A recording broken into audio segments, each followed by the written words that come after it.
السلام علیکم ورحمۃ اللہ وبرکاتہ۔ بسم اللہ الرحمن الرحیم۔ پروگرام چھوٹا عمل بڑا ثواب میں ہوں آپ کا میزبان حافظ ہشام الہی ظہیر۔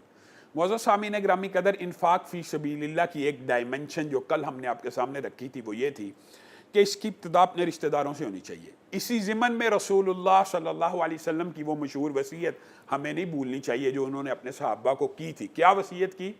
کہا ان قریب تم مصر کو فتح کرو گے، اور جب تم مصر کو فتح کر لینا ان کا اکرام کرنا، ان کی عزت کرنا۔ وجہ صحابہ نے پوچھی کیوں عزت کریں، کیوں اکرام کریں؟ نبی کریم صلی اللہ علیہ وسلم نے کہا اس لیے عزت کرنا، اس لیے اکرام کرنا کہ میری ان کے ساتھ سسرالی رشتہ داری ہے۔ اس بات کو آگے بڑھانے سے پہلے رسول اللہ صلی اللہ علیہ وسلم ایک غزوے کے اندر جب ان کو پتہ لگا رسول اللہ صلی اللہ علیہ وسلم فتح کر چکے ہیں اور یہاں پہ رسول اللہ صلی اللہ علیہ وسلم شادی کرنے والے ہیں، صحابہ نے ایک ایک ڈول، ایک ایک مال غنیمت کا سامان ان کو واپس کر دیا کہ یہ ہمارے رسول اللہ کے رشتہ دار بننے والے ہیں۔ اب اس وصیت کے اوپر غور کیجئے۔ عمر بن العاص مصر گئے، انہوں نے فتح کیا، ان کے ساتھ عزت و اکرام کا معاملہ کیا۔ وہاں پہ دو پادری تھے، وہ حیران رہ گئے کہ جب فاتح ہوتا ہے وہ تو اتنا عزت احترام نہیں کرتا۔ عمر بن العاص یہ باتیں، یہ عزت، یہ احترام، یہ باغات جیسے ہیں، چرچ جیسے ہیں، گرجے جیسے ہیں ویسے چلیں گے، جس کے پاس جو زمینیں ویسے چلیں گی۔ حضرت عمر بن العاص آرڈیننس جاری کرتے جا رہے ہیں۔ باللہ ابو مریم کے منہ سے یہ بات نکل گئی پادری کے کہ آپ فاتح ہیں، ہم مفتو ہیں، آپ غالب ہیں، ہم مغلوب ہیں۔ اتنا حسن معاملہ، اتنا حسن سلوک، وجہ کیا ہے؟ تو عمر بن العاص نے کہا کہ یہ اس لیے ہے کہ رسول اللہ صلی اللہ علیہ وسلم نے ہمیں وصیت کی تھی کہ ان قریب تم مصر فتح کرو گے، تم ان کا عزت و احترام کرنا، کیونکہ میں محمد صلی اللہ علیہ وسلم کی ان سے سسرالی رشتہ داری ہے۔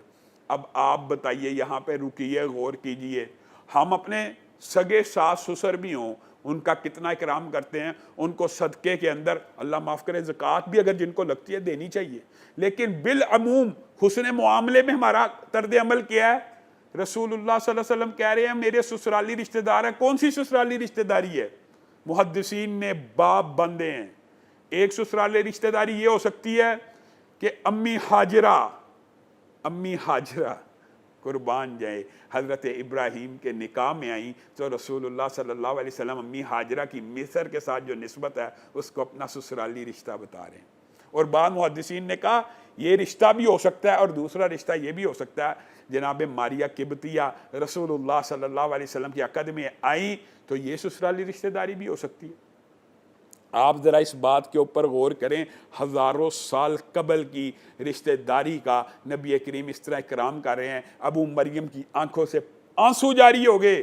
اس نے کہا یہ وصیت، یہ نصیحت کوئی نبی جاری کر سکتا ہے؟ مصر فتح ہوا، ساتھ اس حسن سلوک کی وجہ سے ہزاروں عیسائی اسلام کو قبول کر لیتے ہیں۔ نبی کریم صلی اللہ علیہ وسلم معاذ اللہ تلیف قلب کے اعتبار سے زکوٰۃ کا ایک مصرف ہے، لیکن رسول اللہ صلی اللہ علیہ وسلم کا انداز انفاق کا ایسا تھا کہ اس طرح دیا کرتے تھے کہ آپ حیران رہ جائیں۔ ایک صحابی آئے، اسلام کو قبول کیا، کہا آپ اللہ کی بارگاہ میں لوگوں کو بڑا دیتے ہیں، یہ جو پورے کا پوری وادی بکریوں سے بھری ہوئی ہے کیا مجھے دیتے ہیں؟ رسول اللہ صلی اللہ علیہ وسلم نے کہا جا تیری ہوئی۔ وہ حیران و ششدر رہ گئے اور بکریاں لے کے جا رہے ہیں، بار بار مڑ کے دیکھ رہے ہیں، ابھی آواز تو نہیں پڑتی۔ جب بکریاں لے کے چلے گئے تو اپنے قبیلے میں جا کے اعلان کرنا شروع کر دیا کہ اللہ کے رسول کے اوپر ایمان لے آؤ۔ وہ اس طرح خرچ کرتے ہیں، وہ اس طرح خرچ کرتے ہیں، ان کو فکر کا، ان کو فقر کا، ان کو فاقے کا، ان کو کسی بھی قسم کی کوئی فکر ہی لاحق نہیں ہوتی، غربت کا کوئی اندیشہ ہی نہیں ہوتا۔ یہ بات بھی یاد رکھیے، رسول اللہ صلی اللہ علیہ وسلم نے غربت کو اختیار کیا۔ بتائیے کون سا پیغمبر، کون سا باپ آج اس دنیا میں ایسا ہو سکتا ہے جو اپنے بچوں کے لیے یہ دعا کرے اللہ میری اولاد کو اتنا رزق دینا جس سے ان کی صرف پیٹ بھر جائے؟ ہم بھی دعا کرتے ہیں، ہم کہتے ہیں رزق حلال فراہ دینا، آپ بھی کرتے ہیں۔ رسول اللہ صلی اللہ علیہ وسلم نے غربت کو اختیار کیا۔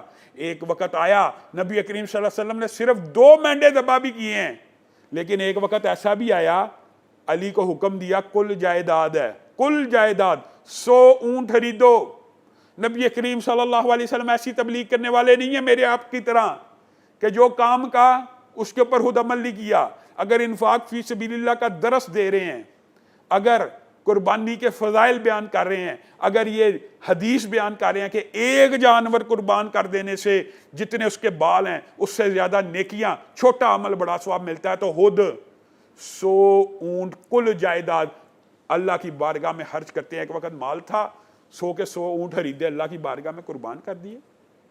اس میں سے 63 اپنے ہاتھ سے کیے، باقی 37 حضرت علی کو حکم دیا. اب آپ بتائیے کہ رسول اللہ صلی اللہ علیہ وسلم کا طرز عمل انفاق فی سبیل اللہ میں کیسا تھا اور میرا اور آپ کا کیسا ہے؟ رسول اللہ صلی اللہ علیہ وسلم نماز پڑھ رہے ہیں، نماز کا سلام پھیرا ہے اور اچانک گھر کے اندر داخل ہو جاتے ہیں تیز رفتاری سے. صحابہ حیران ہو جاتے ہیں، یہ نبی کریم صلی اللہ علیہ وسلم کا طرز عمل نہیں ہے. نبی کریم صلی اللہ علیہ وسلم ذکر اذکار کیا کرتے تھے، مصلی کے اوپر بیٹھ کے صحابہ سے خطاب، گفتگو، مخاطب ہوا کرتے تھے. یہ کیا ہوا؟ صحابہ نے پوچھا وجہ کیا ہوئی؟ کہا نماز کے دوران مجھے یہ خیال آیا کہ گھر کے اندر وہ تھوڑا سا کچھ سونے کا ٹکڑا پڑا ہوا ہے، نماز کے اندر خیال آیا اور میں محمد صلی اللہ علیہ وسلم نے گوارا نہ کیا کہ ایک رات بھی ایسی گزر جائے کہ میرے پاس اتنا مال جمع اور رات ہو جائے اور میں اللہ کی بارگاہ میں خرچ نہ کروں. میں اور آپ سال بھر کا ذخیرہ کرنے کے باوجود بینک بیلنس بھرے ہوئے ہیں، ہمیں اللہ کے اوپر اعتماد اور توکل ہی نہیں. ہم یہ سمجھتے ہی نہیں اللہ رب العزت رزق دینے والا ہے. رسول اللہ صلی اللہ علیہ وسلم ایک ہی وقت کے اندر صرف سونے کی ایک چھوٹی سی ڈھلی ہے، وہ اللہ رب العزت کی بارگاہ میں خرچ کر رہے ہیں. حضرت عائشہ کے پاس 1,00,000 درہم ہے، 1,00,000 درہم ایک ہی وقت میں خرچ کر دیے. ملازمہ نے کہا، خادمہ نے کہا کہ آپ نے کچھ تو اپنے لیے رکھ لینا. کہا آپ نے یاد ہی نہیں کرایا ورنہ میں رکھ لیتی. امی عائشہ رسول اللہ صلی اللہ علیہ وسلم کا خرچ کرنے کا طرز عمل اس طرح کا ہوا کرتا تھا کہ ایک مرتبہ غلے کے ڈھیر لگ گئے. نبی کریم صلی اللہ علیہ وسلم کے سامنے غلے کے ڈھیر لگے ہوئے، لوگ آتے جا رہے ہیں، نبی کریم صلی اللہ علیہ وسلم بانٹتے چلے جا رہے ہیں. ایک لمحہ ایسا بھی آیا کہ غلہ مختصر ہو رہا، صحابہ لے کے جائی جا رہے ہیں. ساتھ امہات المومنین بھی بیٹھی ہیں اور امہات المومنین یہ سوچ رہی ہیں کہ آج تو مدینہ کے ہر گھر میں چولہا جلنے والا ہے، آج محمد صلی اللہ علیہ وسلم کے گھر میں بھی چولہا جلے گا. لیکن رسول اللہ صلی اللہ علیہ وسلم دیتے جا رہے ہیں. آخر میں ایک ہار بچ گیا اور خیال یہ تھا چلو یہ میں رکھ لوں گا اور اس کے ساتھ ساری ازواج مطہرات کے کھانے کا اور اپنے گھر کا بندوبست ہو جائے گا. لیکن ایک مانگنے والا آیا، رسول اللہ صلی اللہ علیہ وسلم نے اس کو وہ ہار بھی دے دیا اور اپنی چادر کو جھاڑ کر اپنے گھر میں تشریف لے گئے. امہات المومنین نے پوچھا آج تو مدینہ کے گھر گھر کے اندر چولہا جلنے والا ہے، کیا آج بھی محمد صلی اللہ علیہ وسلم کا گھر بھوکا سوئے گا؟ رسول اللہ صلی اللہ علیہ وسلم نے ایک رہنما اصول بتلا دیا آپ کو اور مجھے. توکل کے باب کے اندر، ذخیرہ اندوزی کے باب کے اندر، انفاق فی سبیل اللہ کے باب کے اندر رسول اللہ صلی اللہ علیہ وسلم نے کہا تمہارے بیٹے آئے تھے، بھوکے تھے، میری غیرت نے یہ گوارا نہیں کیا کہ وہ بھوکے سو جائیں اور میں محمد صلی اللہ علیہ وسلم کے گھر میں کھانا پکے. امہات المومنین بیان کرتی ہیں ایک مہمان، کئی مرتبہ ایسا ہوتا کہ آیا، رسول اللہ صلی اللہ علیہ وسلم نے گھر کے اندر پیغام بھیجا کہ جاؤ کوئی چیز لے کے آؤ. پہلے گھر سے پیغام آیا گھر میں کھانے پینے کے لیے کچھ نہیں، اب پانی کا گلاس ہے. دوسرے گھر میں پیغام گیا، پانی کا گلاس آیا. تیسرے گھر میں پیغام گیا، 9 گھروں کے اندر پیغام بھیجا، 9 کے 9 گھروں کے اندر پانی آ رہا ہے. رسول اللہ صلی اللہ علیہ وسلم کے اوپر، گھر کے اوپر پورا مہینہ گزر جاتا. آپ بتائیے وہ رب جو مریم کو بن موسم کے پھل دے سکتا، رسول اللہ چاہتے ان کو دنیا کی کون سی رزق، کون سی نعمت نہیں تھی مل سکتی، وہ کیا چاہتے، کیا نہیں تھا ہو سکتا، لیکن وہ آپ کی اور میری تربیت کر کے جا رہے ہیں. امہات المومنین سے یہ بات تک ثابت ہے کہ رسول اللہ صلی اللہ علیہ وسلم کی زندگی میں کبھی ایسا موقع نہیں آیا کہ آپ کے پاس کوئی 2 جوڑے ایسے ہوں کہ آپ اس کو الماری میں یا رکھنے کی جگہ کے اوپر طے لگا سکیں. رسول اللہ صلی اللہ علیہ وسلم انفاق فی سبیل اللہ میں اس قدر آگے تھے، اتنا مال آتا تھا خرچ کر دیتے تھے، حتیٰ کہ صحابہ ایک مرتبہ کراہ اٹھے. رسول اللہ صلی اللہ علیہ وسلم سو کے اٹھ کے باہر آتے ہیں، آپ کے چہرے کے اوپر چٹائی کا نشان ہے، چٹائی کا. کئی مرتبہ انسان سوتا ہے تو اس کے چہرے کے اوپر وہ نشان آ جاتا ہے جس بستر کے اوپر وہ سوئے تو آپ سے مخاطب ہو کر صحابہ نے کیا کہ آپ کو ہم ریشمی کوئی نرم گدا یا چادر یا اچھا بستر نہ لے دیں؟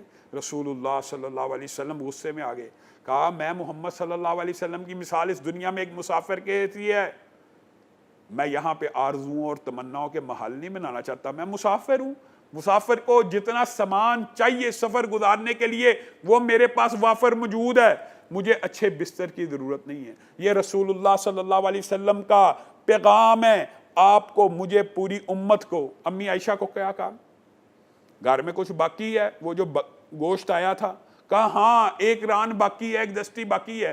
اس امید کے اوپر امی عائشہ نے رکھی ہوئی تھی کہ رسول اللہ صلی اللہ علیہ وسلم بڑے شوق سے یہ ران کھاتے ہیں، دستی کھاتے ہیں، رسول اللہ صلی اللہ علیہ وسلم کو پسند تھی، مرغوب تھی یہ بات، تو امی عائشہ نے وہ رکھی ہوئی تھی۔ تو رسول اللہ صلی اللہ علیہ وسلم نے کہا نہیں نہیں، باقی سارا بکرا جو تو نے صدقہ کر دیا ہے وہ اللہ رب العزت کے ہاں باقی ہے، یہی ایک ران باقی نہیں ہے۔ یعنی جو آپ انفاق فی سبیل اللہ کرتے ہیں نا وہ اللہ رب العزت کے ہاں باقی رہتا ہے۔ اسی لیے صحیح حدیث کے اندر یہ الفاظ موجود ہیں کہ کل عرش عظیم کا سایہ جو لوگ پائیں گے ان میں سے ایک شخص وہ بھی ہوگا جس نے خرچ کیا، ایسے خرچ کیا کہ دائیں ہاتھ کی خبر بائیں ہاتھ کو نہ ہو سکی۔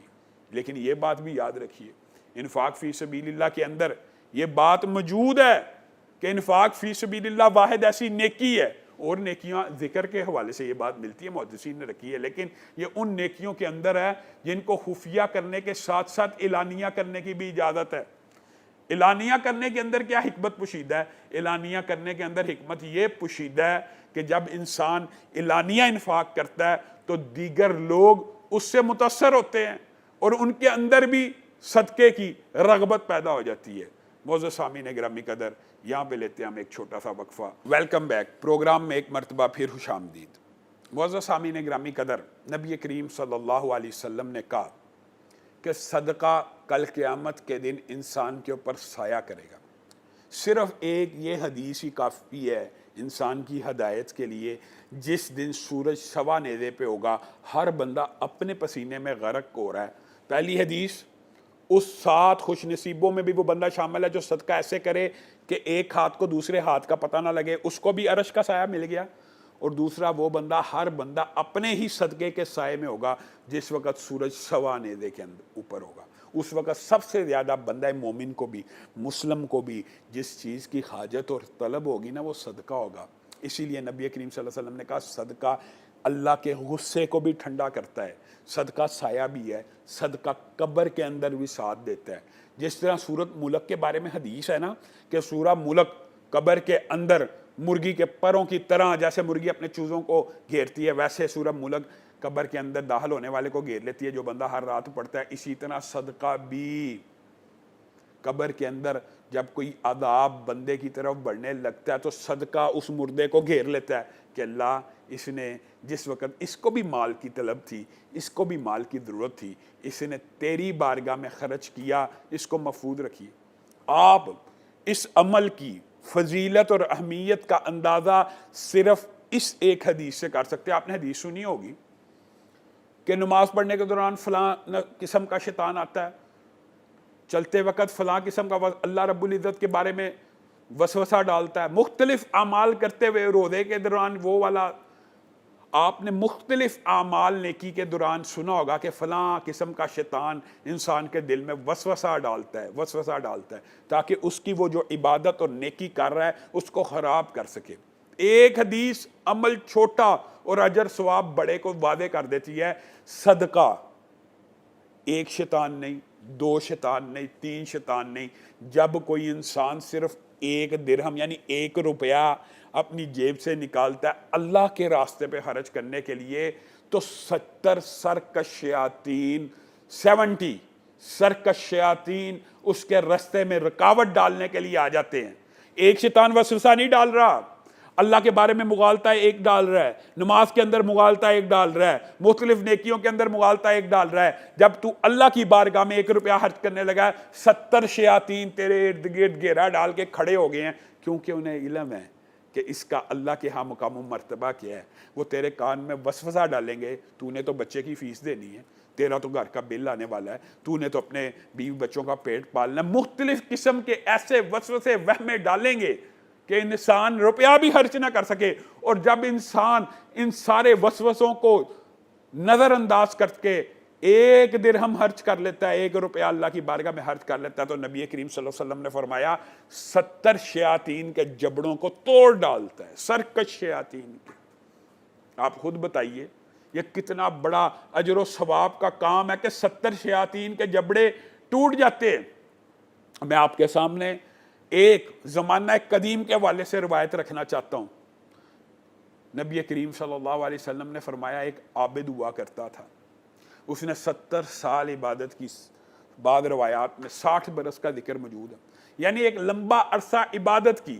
عبادت کر کے سجدے سے سر اٹھا کے نمازیں پڑھ کے باہر نکلا, شیطان جال پھینک چکا ہے. نہایت خوبصورت عورت اس کے سامنے بن سنور کے آتی ہے, وہ اس کے جال میں پھنس جاتا ہے. عابد, عبادت گزار, زاہد, متقی انسان عبادت کی, باہر نکلا معاشرے کے اندر. یہ بھی بات یاد رکھیے, عقبہ بن عامر کو نبی کریم صلی اللہ علیہ وسلم نے یہ وصیت کی تھی, مرد ہونے کے باوجود گھر میں زیادہ رہا کرو, بازاروں میں مت پھرا کرو, شیطان اچک لیتا ہے. اور ہمارے ہاں تو عورتیں بھی بازاروں میں پھرتی ہیں, اگر ان کو کہہ دیا جائے گھر میں قرار پکڑو, وہ کہتی ہیں یہ مولوی کہتا ہے, وَقَرْنَ فِي بِيُوتِكُنَّ, اللہ کہہ رہا ہے, لیکن الزام مولوی پہ لگ جائے گا. اللہ کہتا ہے گھروں میں قرار پکڑو. اور اسی طرح مردوں کو بھی کہا ہوا ہے اپنی غلطیوں کے اوپر رو, اپنی زبان کی حفاظت کرو اور گھروں میں قرار پکڑو. یہ عابد بھی باہر نکلا, شیطانی پھندے کا شکار ہو گیا, برائی کا ارتکاب کر لیا. نبی کریم صلی اللہ علیہ وسلم کا فرمان ہے, حدیث ہے کہ اس کے بعد ظاہر ہے عابد تھا, زاہد تھا, اس کے دل کو چوٹ لگی, لیکن اس نے کہا ہو یہ کیا ماجرا ہو گیا. بس ایک فقیر آیا, اس نے روٹی کے 2 ٹکڑے اس کو دیے, دل بوجھل ہے, اللہ رب العزت نے اس کی روح کو اس وقت قبض کر لیا. کل قیامت کے دن جب اس کی نیکیوں کو تولا جائے گا, یہ اللہ معاف کرے گناہ کی سنگینی کے اوپر بھی ہے. 60 سال کی عبادت کو ایک پلڑے میں ڈالا جائے گا, ایک وقت کے گناہ کو, ایک وقت کی برائی اور فحاشی اور بدکاری کو ایک پلڑے میں ڈالا جائے گا.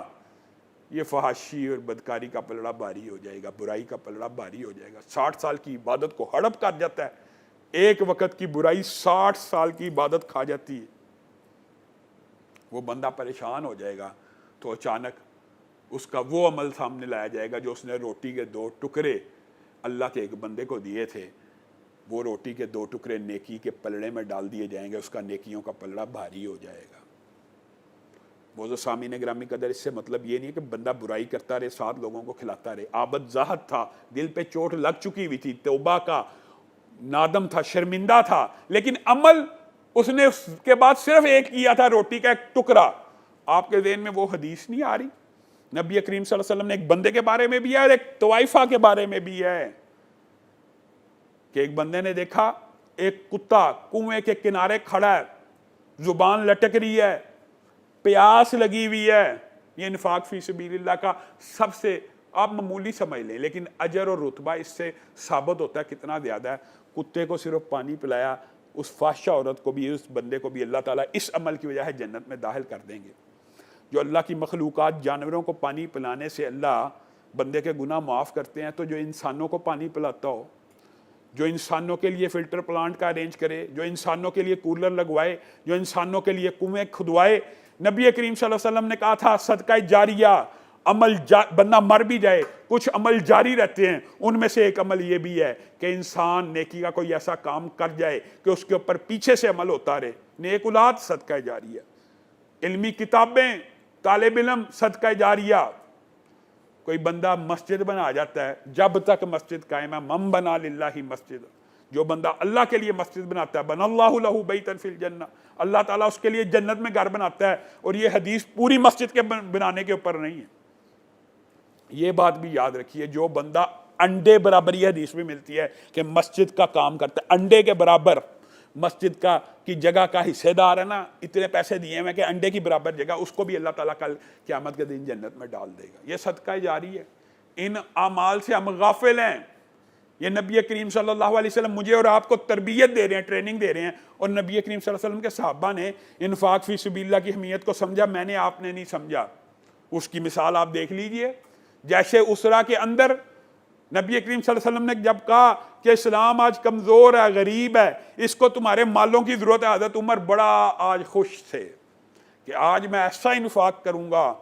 میں ابو بکر کو کبھی کاٹ نہیں سکا پیچھے، ابو بکر کی نیکیاں ہمیشہ میرے سے آگے رہی ہیں، لیکن آج اللہ نے مجھے موقع دے دیا عمر کو، آج میں انفاق فی سبیل اللہ کروں گا، ابو بکر کو پیچھے چھوڑ جاؤں گا، اپنی کل جائیداد کا آدھا حصہ اللہ رب العزت کی بارگاہ میں وقف کرنا ہوں۔ آدھا حصہ وقف کرنا حقیقت میں بہت بڑا قربانی کا کام ہے۔ آپ بتائیے، آپ اور میں، ہم تو 2.5% جو اللہ نے فرض کیا ہے اس کو دینے سے کنی کتراتے۔ حضرت عمر آدھا مال لے کر آئے، رسول اللہ صلی اللہ علیہ وسلم نے خوشی سے قبول کیا جنت کی بشارت۔ حضرت ابو بکر، عمر، عشرہ مبشرہ کو بے شمار مرتبہ نبی کریم صلی اللہ علیہ وسلم نے پہلے بھی دی ہوئی ہے۔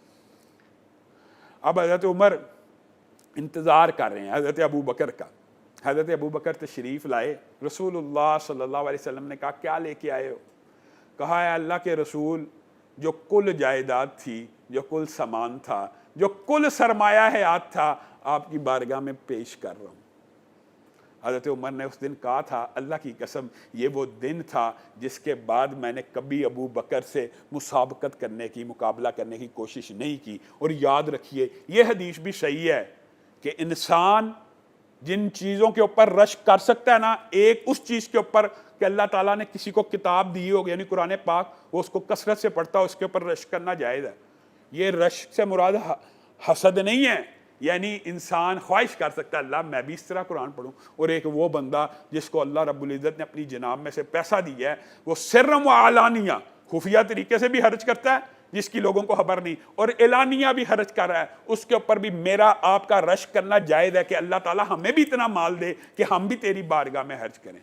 معزز سامعین گرامی قدر، یہاں پہ آپ سے لیتے ہیں اجازت، انشاءاللہ کل دوبارہ ایک نئے پروگرام کے ساتھ آپ کی خدمت میں حاضر ہوں گے۔ والسلام علیکم ورحمۃ اللہ وبرکاتہ۔